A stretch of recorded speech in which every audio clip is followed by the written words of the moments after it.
यानंतर बातमी बुलढाण्यामधून आहे। बुलढाण्याचे काँग्रेस आमदार राहुल बोंद्रे यांनी कार्यकर्त्यांसह मार्केट फेडरेशनच्या कार्यालयाची तोडफोड केली।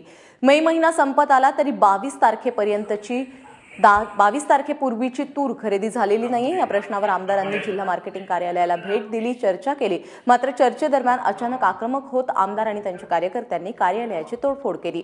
कार्यालयातले टेबल, फॅन, खुर्च्या, स्कॅनर या सगळ्या वस्तूंची तोडफोड करण्यात आली।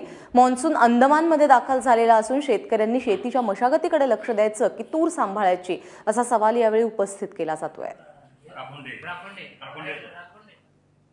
आम्ही कलेक्टर ऑफिसमध्ये निवेदन दिलं होतं की 10 दिवसाच्या आत जर ही तूर खरेदी झाली नाही तर आम्ही या अधिकाऱ्यांच्या तोंडाला काळं फासू।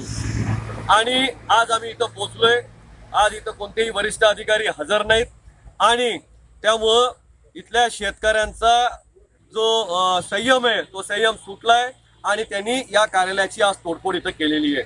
जर राहिलेल्या 8 दिवसाच्या आत केंद्रावरची तूर संपली नाही तर मग काय करायचंय ते आम्ही त्यांना पाहू आणि त्यांना जो धडा शिकवायचा तो आमच्या पद्धतीने आणखी शिकवू।